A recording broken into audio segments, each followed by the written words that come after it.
bien, muchas gracias. Buenas tardes a todos. Quiero agradecer en primer lugar esta invitación. No conocía mucho del Rotary y realmente es un gusto y un honor compartir este almuerzo y este momento con ustedes. El tema que voy a tratar es un tema de singular trascendencia para el Uruguay. Digamos que es una problemática que se viene discutiendo desde hace 3 años y seguramente se va a seguir discutiendo en el futuro. Estamos esperando no una, sino varias sentencias de la Suprema Corte de Justicia y luego posiblemente haya que modificar la ley y fundamentalmente reglamentarla. Pensando en el tiempo disponible, yo lo que voy a hacer es lo siguiente. Voy a hacer una brevísima introducción, una brevísima aproximación a la libertad de comunicación de pensamiento y a su marco constitucional e internacional desde el punto de vista normativo.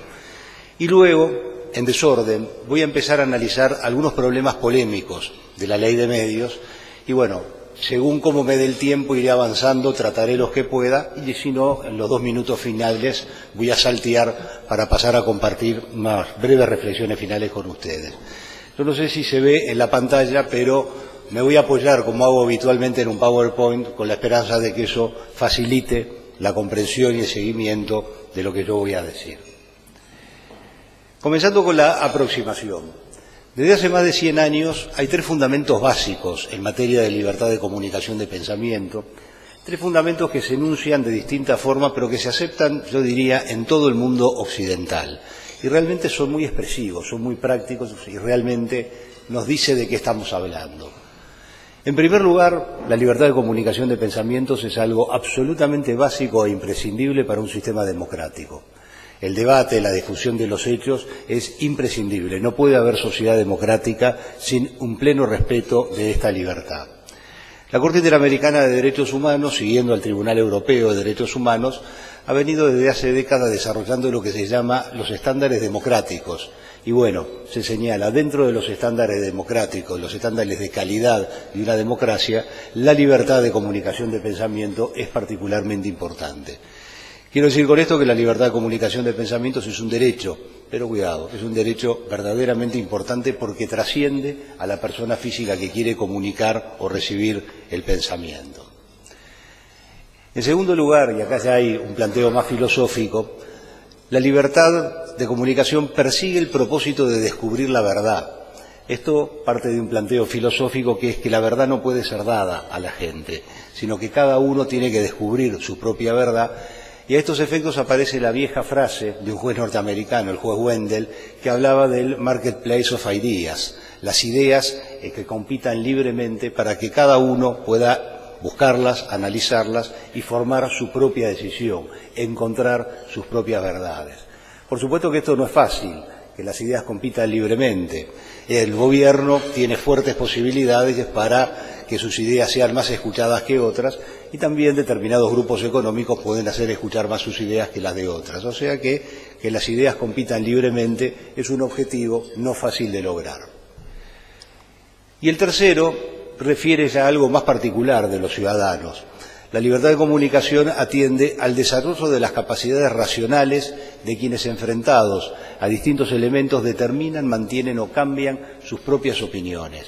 Cuando hablamos de libertad de comunicación de pensamiento estamos hablando de eso, pluralidad, el mayor número posible de opiniones y de visiones que permita que cada uno racionalmente vaya tomando sus posiciones, ajustándolas o incluso cambiándolas. Eso también es posible. Y además de estos 3 fundamentos positivos, se señala algo negativo, en el cual hay prácticamente unanimidad en todo el mundo occidental, y es respecto al gobierno. El gobierno es claramente incompetente, claramente inidóneo para regular y controlar la libertad de prensa. La tentación de cualquier gobierno de interferir, de manipular la libertad de prensa en beneficio propio o para difundir las ideas que les parezca más razonables es demasiado grande. Es aquello de toda persona con poder tiende consciente o inconscientemente a abusar de él. Bueno, ese es el peligro. No puede el gobierno regular ni ser el órgano de contralor en materia de libertad de comunicación. La norma central en nuestro país está dada por el artículo 29 de la Constitución, una norma relativamente parca, que dice mucho, pero que también dice poco, pero ahora la norma central está dada en la Convención Americana. El artículo 13 de la Convención Americana es donde está regulada verdaderamente con detalles y con una gran precisión técnica la libertad de comunicación de pensamiento, y es la norma central. Es más, es un artículo extendido que demuestra la importancia que tiene para la Convención esta libertad, y realmente están todos los componentes de la libertad de comunicación de pensamiento. Y acá aparece el tema de la jurisprudencia de la Corte Interamericana de Derechos Humanos. En nuestro país, teniendo todavía cerca en el tiempo la sentencia del caso Hellman, nos encontramos con que la visión de la Corte Interamericana es polémica en la ciudadanía. Muchos la critican, a muchos les gusta, pero hay que decir que más allá del caso Hellman, no hay que compartir todas las sentencias de un órgano judicial. La Corte Interamericana ha venido siendo una líder en materia de defensa de libertad de comunicación de pensamiento, ha dictado una cantidad de opiniones consultivas y de sentencias contenciosas, y es necesariamente la que más ha defendido y viene defendiendo la libertad de prensa en nuestro continente.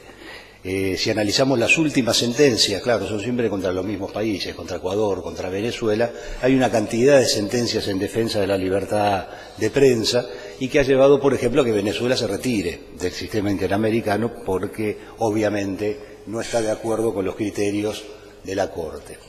Y, insisto, no es cualquier derecho humano, estamos hablando de un derecho humano de una trascendencia verdaderamente importante. Nuestro país siguió, hasta esta ley, con una tendencia minimalista en materia de regulación de la libertad de prensa. Había alguna norma penal en materia de difamación, en materia de injurias, alguna norma administrativa para el uso de las frecuencias radioeléctricas, que hay que regularlo, hay que distribuirlas, y después poco más. Y así funcionó el sistema de libertad de comunicación de pensamiento durante décadas en el Uruguay, y sin perjuicio de accidentes históricos funcionó verdaderamente bien. Uruguay es uno de los países, si no el mejor, en materia de libertad de comunicación de pensamiento en América Latina. Eso lo es hoy y hace mucho tiempo que lo es. Pero luego, bueno, teníamos algunas faltas en esa realidad. Por ejemplo, no teníamos procedimientos competitivos para la asignación de las frecuencias. Tampoco teníamos ni tenemos ahora una regulación para la distribución de la propaganda oficial. O sea que también digamos que había algunas carencias en el sistema anterior. Y lo que ha pasado en los últimos 10 años es que ha venido una tendencia reglamentadora en toda América Latina. Prácticamente todos los países de América Latina empezaron a aprobar leyes extraordinariamente complejas, algunas de ellas totalmente liberticidas, que tienden a aniquilar la libertad de comunicación, y otros no tanto. Y en esa línea apareció nuestro país con una ley que tiene la friolera de 202 artículos. Y tengan presente que son 202 artículos para los servicios de comunicación audiovisual, la libertad de prensa escrita y demás, que andó afuera. Ahí hay más va a haber otras regulaciones para ellas. Y el procedimiento que se empleó con esta ley. El procedimiento de esta ley tuvo algo verdaderamente elogiable, verdad que hay que reconocerlo, fue verdaderamente muy bueno y no es habitual en nuestro país, y una cosa muy extraña. Lo elogiable fue que la discusión parlamentaria fue totalmente abierta. Se recibió a cantidad de especialistas de distintas áreas, a organizaciones nacionales y extranjeras, y se generó fundamentalmente en la Cámara de Diputados un debate verdaderamente interesante. Además, los debates que se iban dando en la Cámara eran rápidamente distribuidos por correo electrónico, lo que permitió que los que nos interesaba pudiéramos seguir muy de cerca el debate. Esto no es frecuente y hay que reconocerlo como un mérito de este procedimiento legislativo. Pero este procedimiento legislativo también tuvo algo totalmente atípico. Acá el ex senador Gonzalo Aguirre seguramente lo va a confirmar. Acá se trató de un proyecto del Poder Ejecutivo. El proyecto del Poder Ejecutivo inmediatamente se puso a consideración de especialistas externos. Es decir, la Comisión Legislativa lo aceptó como tal, no lo discutió, no lo modificó, no hubo un pronunciamiento formal. Y a medida que iba avanzando la discusión, empezó a pasar una cosa extrañísima. Nos anunciaban, el Poder Ejecutivo va a mandar un nuevo proyecto. Y era el Poder Ejecutivo, no eran los legisladores los que enviaban un nuevo proyecto que de repente tenía 60, 80, 90 cambios sobre el proyecto original. Y así sucesivamente. Fue una cosa verdaderamente extraña porque los legisladores del gobierno eran una especie de intermediarios entre lo que recibían del Poder Ejecutivo y lo que ponían a consideración de los invitados en la comisión. Lo primero fue muy bueno, y esto lo señalo como una particularidad, como una extrañeza. No sé si en algún otro caso se ha dado algo parecido en la historia de nuestro país. Y empiezo con la ley. La ley tiene un capítulo que está destinado, o debería estar destinado al combate de los monopolios y de los oligopolios. El combate de monopolios y oligopolios es algo en general compartido por toda la sociedad y por todos los países latinoamericanos. Los monopolios y los oligopolios son malos, definitivamente, y son verdaderamente peligrosos para la sociedad. Existen declaraciones internacionales y pautas internacionales en este sentido y en especial referidas a la libertad de comunicación de pensamiento. Lo curioso de todo esto es que, así como la ley anuncia combatir los monopolios, refuerza monopolios estatales, lo cual es una verdadera contradicción. Y el tema está vinculado con Antel, fundamentalmente. A Antel se le dan una cantidad de privilegios verdaderamente, lo voy a decir, inaceptables. Para empezar, los servicios de comunicación audiovisual que presta Antel no están comprendidos en la ley.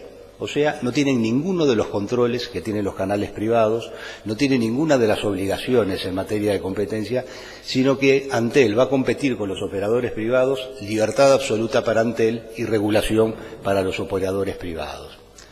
En segundo lugar, la ley establece un doble monopolio en favor de Antel y del servicio público de televisión y radio, y es para el transporte de las imágenes y de los sonidos en la materia. Es un monopolio claramente inconstitucional, porque se trata de un monopolio establecido en favor de un servicio descentralizado, y para establecer un monopolio a favor de un servicio descentralizado se requiere una mayoría especial con la que no se cumplió. Y todavía hay un problema con la doble actividad. El negocio de los servicios de comunicación audiovisual está íntimamente vinculado con la telefonía y con el transporte electrónico de datos. Los equipos, la tecnología es para las dos cosas y lo habitual es que quienes se dedican a estas actividades operan en estas dos actividades. Antel lo hace. Antel se dedica a telefonía, se dedica a transporte de datos y también se puede dedicar a servicios de comunicación audiovisual.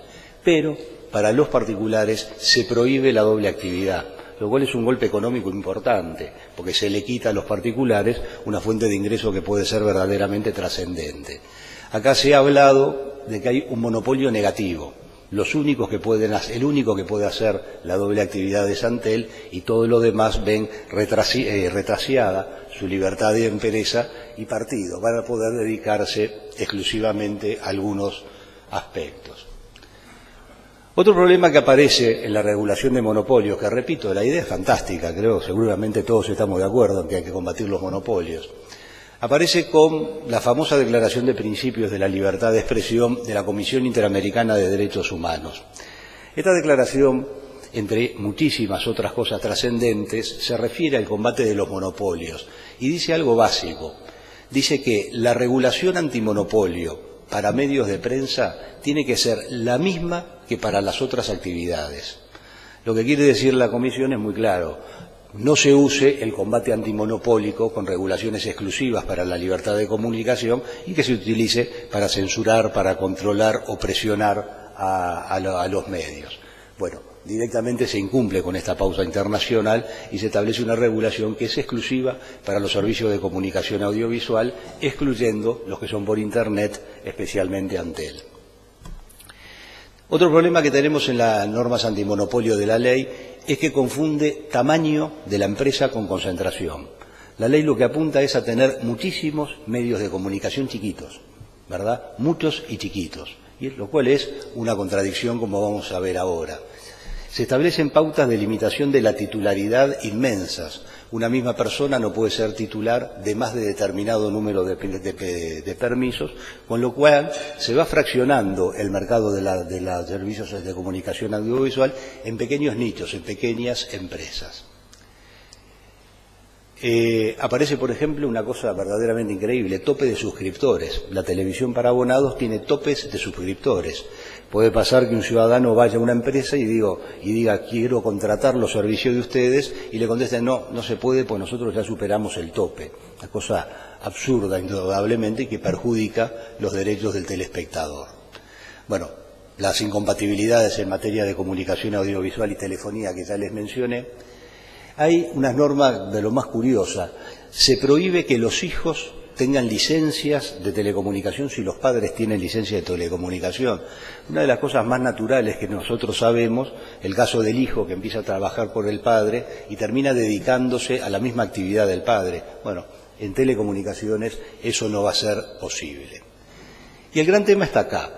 Esta ley apunta a tener medios de comunicación audiovisual pequeños y por lo tanto fácilmente controlables por el Poder Ejecutivo e incluso por determinados medios de presión, económicos, sociales, etcétera. En materia de comunicación de pensamiento y de prensa siempre se pone como el paradigma de todos los ejemplos el caso Watergate, que terminó en nada menos que con la renuncia del presidente de Estados Unidos. Y siempre se menciona que ese caso fue posible porque era el Washington Post. Realmente estábamos hablando de una entidad poderosísima. Y aparte el Washington Post integraba una asociación de medios de prensa en Estados Unidos extraordinariamente poderosa, porque todos eran poderosos. Estamos hablando de una asociación y de un medio que podía enfrentar al presidente de los Estados Unidos. Y así lo hizo, y así terminó Watergate. Pensar en medios pequeños que puedan hacer investigaciones importantes contra el gobierno, contra los grandes centros de poder económico o social, es verdaderamente difícil de creer. Es una mala solución la que está estableciendo la ley. Y este es el final. Es malo que haya monopolios y oligopolios, pero también es malo que los medios sean débiles, controlados o controlables, debería decir, y con una gran tendencia a la autocensura. Vamos a ver en unos minutos que se puede poner a un medio multas de centenares de miles de dólares. Bueno, eso genera necesariamente en pequeños medios procesos evidentes de autocensura. Ahora pasamos a uno de los temas más complicados de la ley, que es el contralor. ¿Cómo debe ser? Vamos primero a ver cómo debería ser el contralor en materia de comunicación de pensamiento. Y acá nuevamente la más clara y la más precisa es la Corte Interamericana, que a lo largo de los años nos ha dado una cantidad de pautas realmente buenas, ¿verdad? En primer término nos dice, la regulación de los medios tiene que establecer un sistema claro, sencillo y con garantías de transparencia. Ya empezamos a tener problemas. Una ley de 202 artículos no encuadra dentro de la pauta central de la Corte Interamericana de Derechos Humanos. En segundo lugar, nos dice que los órganos que controlen a los medios de comunicación audiovisual tienen que ser independientes del poder político y muy especialmente independientes del Poder Ejecutivo, que es el que concentra el poder político en toda su magnitud.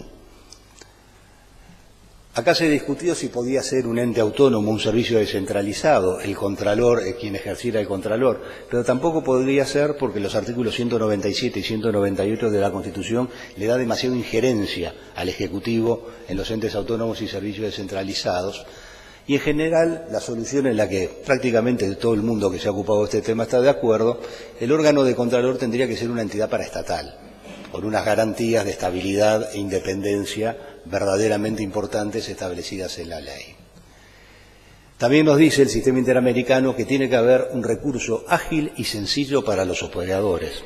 Cualquier operador en materia de servicios de audiovisuales, si tiene un problema con el órgano de Contralor, tiene que tener la posibilidad de ir al Poder Judicial y que en un proceso sumario extraordinariamente rápido la cuestión sea resuelta por un juez, que no quede el tema a mano de las autoridades administrativas. Pero sigue la Corte Interamericana y nos habla del artículo 13. Cuando establecemos limitaciones en materia de libertad de comunicación de pensamiento, las únicas limitaciones admisibles son las que están en el artículo 13. Primero, los derechos de los demás. Normalmente, el honor, la intimidad, son derechos que suelen estar en tensión con la libertad de conmoción. Este es el límite de siempre, incuestionable. En segundo lugar, la protección de los menores, niños y adolescentes. Es evidente, eso está expresamente mencionado en el artículo 13 de la Convención. Y luego aparecen estos cuatro conceptos en cual la Convención admite, se puede limitar la comunicación de pensamiento por razones vinculadas a la seguridad pública, a la salud pública, al orden público y a la moral pública. Pero fíjense que a continuación la Corte Interamericana nos dice cómo tenemos que interpretar estos conceptos. Y nos dice, se puede limitar por razones de seguridad, salud, orden público y moral, pero solo cuando se responda a necesidades imperiosas de una sociedad democrática. Cuando, si no se regula ese tema, realmente uno puede justificar y demostrar que se perjudica seriamente la democracia. O sea, esas 4 causales de limitación interpretadas de acuerdo a esta última pauta. Por supuesto que también se pueden establecer normas que combatan la apología o la propaganda a favor de la guerra, del odio racial, discriminación, etcétera. Estos son los únicos casos, de acuerdo al sistema interamericano de derechos humanos, en que se puede limitar la libertad de comunicación de pensamiento.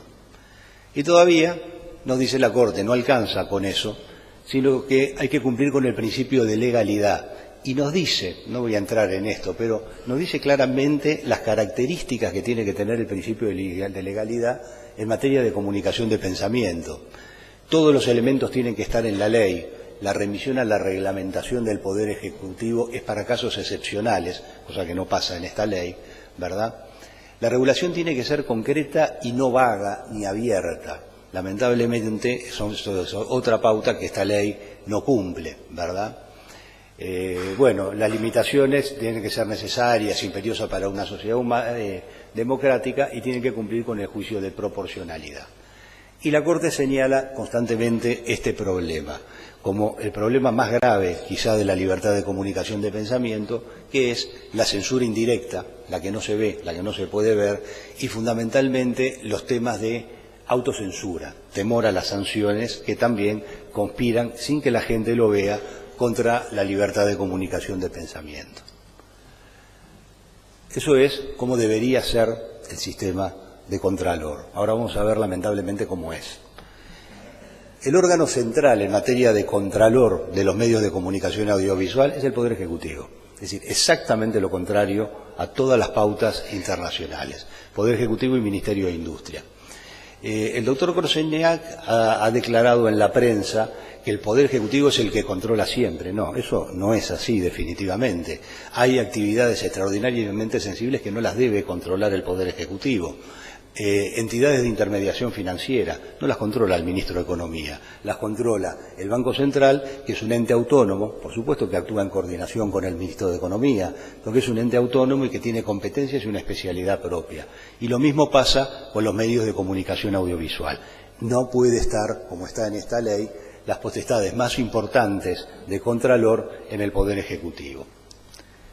Luego aparece un segundo órgano, este es anterior, este es la USEC, este órgano tiene como 15 años de existencia.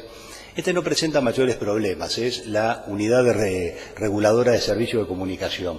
Lo que hace esta entidad es referirse y regular los aspectos técnicos de la asignación de frecuencias. Eso es imprescindible y acá no tenemos problema con esta autoridad. Los problemas están acá, el Consejo de Comunicación Audiovisual. Acá es donde, salvo las sanciones más graves que las aplica directamente el Poder Ejecutivo, acá es donde se concentra el poder de Contralor. Y acá tenemos 3 problemas. El primero es la ubicación institucional que tiene esta comisión. Esta comisión es un órgano desconcentrado del Poder Ejecutivo con facultades de avocación. Esto significa que el Consejo tiene competencias propias, pero también significa que el Poder Ejecutivo puede darle todas las directivas que quiera, puede sustituir, si está por resolver un tema el Consejo, puede el Poder Ejecutivo tomar ese tema y resolverlo él directamente, puede modificar todas las resoluciones que tome el Consejo de Comunicación Audiovisual, o sea, estamos hablando de una formalidad. Sigue siendo el Poder Ejecutivo el actor central en materia del Contralor de los medios de comunicación. Una cosa que siempre se utiliza en el derecho comparado, a veces mejor, a veces peor, es que la designación de los miembros de estos órganos tienen que dar garantías de pluralidad, de pluralismo y estabilidad. La ley no lo hace. La ley establece que los miembros del Consejo de Comunicación, el presidente lo elige directamente el Poder Ejecutivo. Y los demás, dice la ley, que se eligen por 3/5 de votos, lo cual obligaría a hacer acuerdos con la oposición y que haya acuerdo en la designación y obviamente una integración plural. Pero a continuación la ley dice, si no se logran los 3/5 de votos, resuelve la mayoría absoluta. O sea, el partido de gobierno puede tener exclusivamente los miembros que desee en este órgano. Y en materia de destitución pasa lo mismo, ¿verdad? Vamos a pensar que hubiera medios y representantes de la oposición. Bueno, la destitución se hace con venia de la Cámara de Senadores por mayoría absoluta. O sea, el partido de gobierno puede destituir a cualquier miembro del Consejo que no va a tener ninguna estabilidad y la oposición no va a tener ninguna oportunidad de defender la gestión de ese miembro que posiblemente esté desentonando con lo que quiere el Poder Ejecutivo. Después aparece la chasca. Esto es un órgano asesor, pero se empieza a complicar, porque aparecen órganos y órganos y órganos. Es la Comisión Honoraria Asesora de Servicios de Comunicación Audiovisual. Después aparece el Instituto Nacional de Derechos Humanos, con algunas consecuencias. Después aparece el Relator Especial de los Servicios de Comunicación Audiovisual. Y después aparece el Defensor de la Audiencia. O sea, ¿se acuerdan lo del sistema de contralor sencillo? Bueno, acá tenemos un sistema de contralor verdaderamente complicado, con una cantidad de actores. No vamos a poder saber cuáles son los criterios a los cuales los medios se tienen que atener, porque va a haber muchas visiones necesariamente. Y lo que tenemos es un sistema con 8 autoridades de contralor, más el Poder Judicial, que esta ley le da competencia en algunos casos, y a esto le tenemos que agregar los otros órganos de contralor habituales, DGI, BPS, Banco de Seguros del Estado, Ministerio de Trabajo, intendencias, que puede tener en algunos casos competencia. O sea, tenemos de todas las actividades que se pueden desarrollar en el Uruguay, lo que tiene el enjambre de contralor más pesado son los medios de comunicación audiovisual, cuando la teoría dice que tiene que ser exactamente al revés. Y todavía nos encontramos con que la ley establece 17 sanciones muy graves. En muchos casos la redacción es pésima y no se sabe bien cuál es la infracción, qué es lo que no se puede hacer. Y todavía, después se establece 13 graves y luego dice, una norma en blanco, claramente inconstitucional, dice, todo aquello que no esté tipificado como sanción grave o muy grave, en ese caso se va a considerar sanción leve. O sea, cualquier apartamiento de la ley va a ser una sanción punible. Esto es claramente contrario a los criterios del Sistema Interamericano de Derechos Humanos. Y también pone multas altísimas. Las multas pueden ser de cientos de miles de dólares las que se aplican. El problema no es que se aplique, el problema es la posibilidad de que se apliquen, lo cual seguramente va a generar procesos de autocensura en los medios.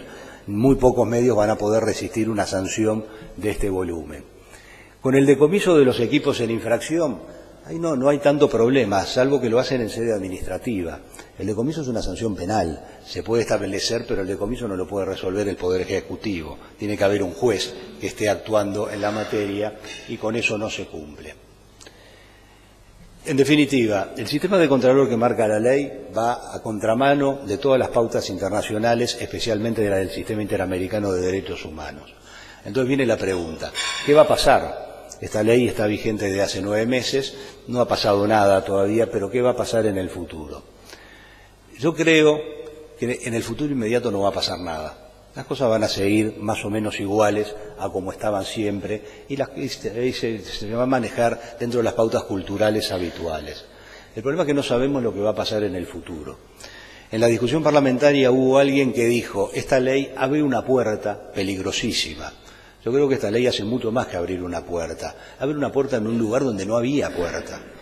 Entonces, en el primer momento quizá no pase nada, pero tenemos un sistema que puede ser a largo plazo verdaderamente peligroso. Cambio de tema, producción nacional.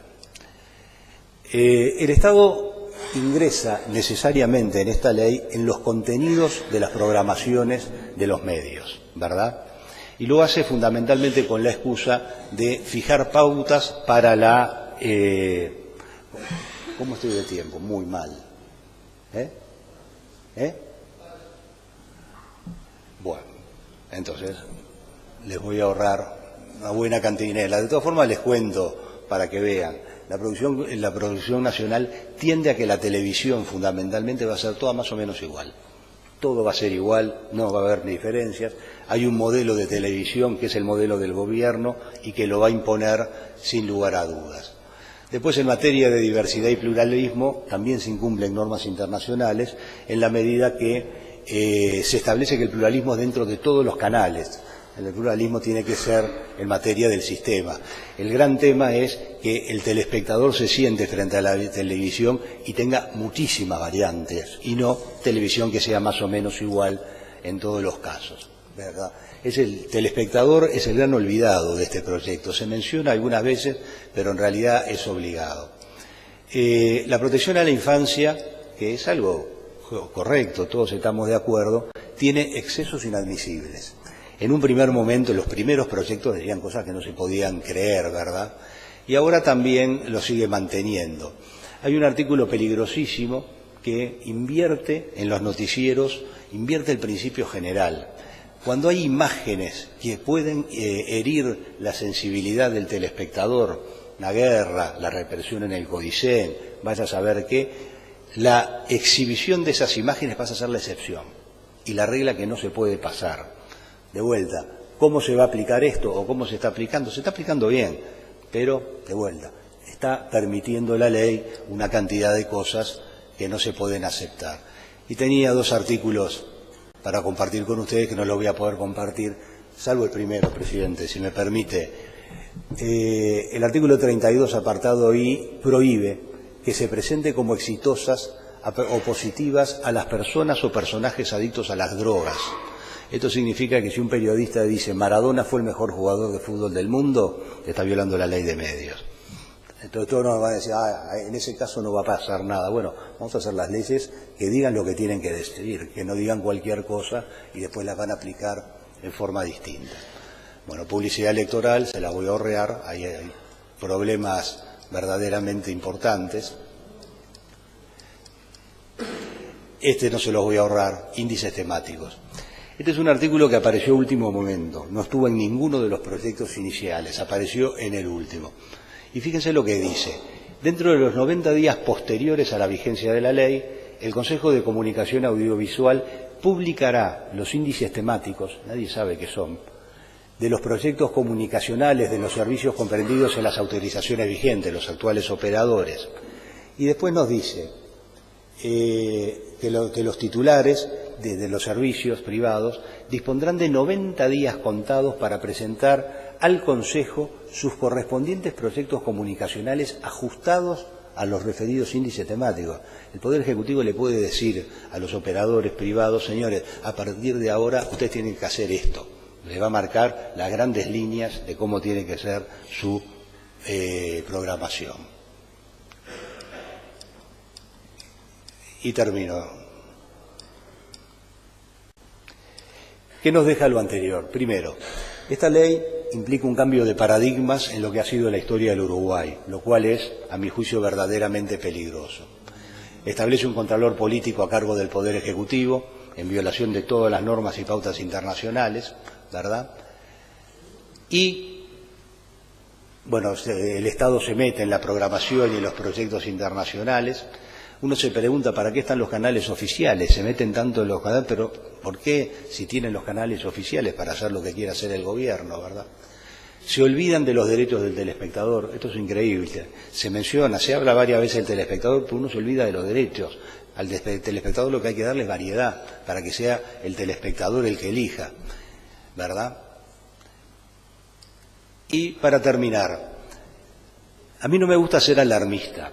Yo no, lo dije en las comisiones parlamentarias, yo no creo que esta ley sea caer en un precipicio, sea el final de la libertad de comunicación de pensamiento, ni nada que se le parezca. Es más, hasta podemos pensar que, de acuerdo a la tradición uruguaya, por mucho tiempo se va a aplicar más o menos bien y no va a generar mayores problemas. Pero la pregunta es esta, ¿por qué asumir todos estos riesgos? ¿Por qué la sociedad uruguaya tiene que asumir todos estos riesgos para el futuro? En este momento hay más de 20 acciones de inconstitucionalidad a estudio de la Suprema Corte de Justicia. Posiblemente la de publicidad electoral del Partido Independiente salga antes de fin de año. Las otras son muy complejas y hay que suponer que van a salir el año que viene recién. Y a partir de ese momento va a venir la instancia de modificar la ley. Hay que modificar la ley. No sé qué dirá la Corte, pero la ley va a haber que modificarla. Y bueno, el comentario final, esta ley precisa muchísimas modificaciones para adaptarla a la tradición de nuestro país, que es muy buena en materia de libertad de prensa, y también para hacerla compatible con los principios internacionales y eliminar una cantidad de riesgos que estamos asumiendo. Yo les agradezco muchísimo, pasé 5 minutos, así les pido disculpas, pero muchas gracias.